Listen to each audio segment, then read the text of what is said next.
ध्रुव राठी के पापा बचपन में उसे गांडू कह के बुलाया करते थे क्योंकि उसके कर्म ही कुछ ऐसे हैं। आप पहले ये वीडियो देखिए।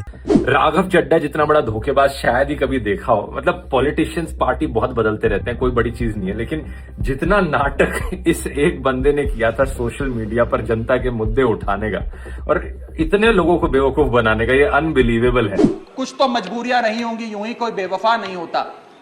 लेकिन मैं आपको कहना चाहता हूं कि आग जब लगेगी तो बहुत दूर तक जाएगी। राहत इंदौरी साहब का एक बड़ा महत्वपूर्ण शेर है, अगर खिलाफ है होने दो, जान थोड़ी है, ये सब धुआं है, आसमान थोड़ी है, लगेगी आग तो आएंगे कई घर जद में, यहां सिर्फ हमारा मकान थोड़ी है। लेकिन जब आपके घर में आग लगेगी, आम आदमी पार्टी आपके साथ खड़ी होगी, मैं आपको विश्वास दिलाता हूं। जीएसटी वो टैक्स है जो इस देश का अमीर से अमीर आदमी और गरीब से गरीब आदमी भी देता है। जब गरीब आदमी अपने घर में चूल्हा जलाने के लिए माचिस खरीदता है तो उस पर भी जीएसटी देता है, और अमीर आदमी जब सफर करने के लिए मर्सिडीज और बीएमडब्ल्यू खरीदता है उस पर भी जीएसटी देता है। जीएसटी वो लोग भी देते हैं जो इनकम टैक्स नहीं भरते। जीएसटी वो लोग भी देते हैं जिनको सरकार उन 80 करोड़ भारतीयों को जिनको फ्री राशन देती है, जीएसटी उनसे भी वसूला जाता है। सर, मिडिल क्लास इस देश का सबसे देशभक्त क्लास है जो सबसे ज्यादा टैक्स देता है। और सर, जब नौकरी से लौटता हुआ साधारण पैंट शर्ट पहने मिडिल क्लास का आदमी मेट्रो की लाइन में खड़ा होता है तो उसे ये चिंता नहीं होती कि घर जाकर कौन सी पिक्चर देखूंगा या कौन सा पकवान खाऊंगा। उसे ये चिंता होती है कि मैं अगले हफ्ते अपने बच्चों की फीस कैसे भरूंगा, बाबूजी का ऑपरेशन कैसे कराऊंगा, या बड़े साल नौकरी कर ली अब एक स्कूटी खरीद लेता हूं। लेकिन जब बाजार जाता है तो पता लगता है वो स्कूटी जो 40,000 की मिलती थी वो अब 1 लाख रुपए की मिलने लगी, या वो ऑल्टो गाड़ी जो 3-3.5 लाख की मिलती थी अब 10 लाख रुपए की मिलने लगी। ये सच्चाई। सर, आज एयरपोर्ट्स पर खाना इतना महंगा है,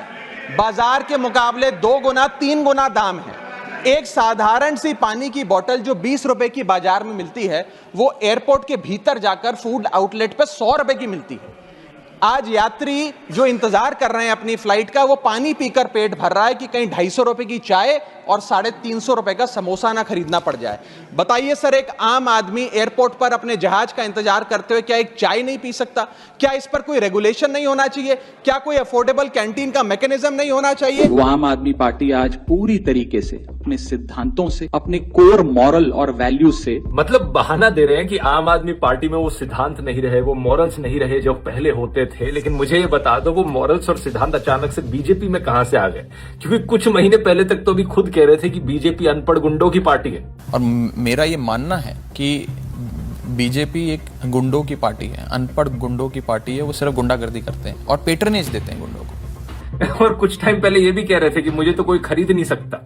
आज तक वो रकम नहीं बनी, मैं साफ तौर पे कहना चाहता हूं, आज तक वो रकम नहीं बनी और वो शख्स पैदा नहीं हुआ जो राघव चड्ढा को, आम आदमी पार्टी को या अरविंद केजरीवाल को खरीदे। साफ तौर पे अपने विरोधियों को कहना चाहता हूं। मतलब राघव, झूठ बोलने की भी हद होती है। एक्सेप्ट कर लो कि तुम एक नंबर के कायर हो। आज के दिन सबको पता है कि तुमने पार्टी इसलिए बदली है क्योंकि ईडी और सीबीआई का डर दिखाया जा रहा था। अशोक मित्तल का ही केस देख लो, तुम्हारे साथ जो 7 लोगों ने पार्टी बदली है, इनके ऊपर 10 दिन पहले ईडी की रेड हुई और आज 10 दिन बाद इन्होंने पार्टी बदल ली। ये जितने नेताओं के नाम मैंने पढ़े, विपक्ष के नेताओं के, इन्हें बुलाकर बोला जाता है कि भारतीय जनता पार्टी ज्वाइन कर लो।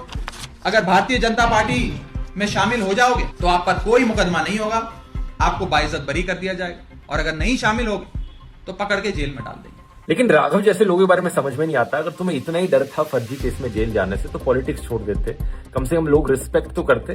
लेकिन अब जितनी रिस्पेक्ट कमाई थी, जितनी फॉलोइंग कमाई थी, एक ही झटके में सब गई। इन एजेंसियों का ऐसा राजनीतिक प्रयोग तो आजाद भारत के इतिहास में आज तक नहीं हुआ, और मकसद एक है कि इस देश को विपक्ष मुक्त कर दो, इंडिया को ऑपोजिशन लेस कर दो। अब ध्रुव राठी के पापा उसे गांडू बुलाए, कुछ भी बुलाए, वो उनका निजी मैटर है, इससे हम लोगों को क्या लेना देना है यार। मेन बात यह है कि आम आदमी की पार्टी के नेता और कार्यकर्ता राघव चड्ढा ने जो अपनी चड्डी उतार के बीजेपी का झंडा अपने कुल्लों पर लिपेटा है, उसके बारे में ध्रुव राठी का जो कहना है मेरे को तो भाई सही लग रहा है। बाकी आप लोगों का क्या कहना है, आप बताना।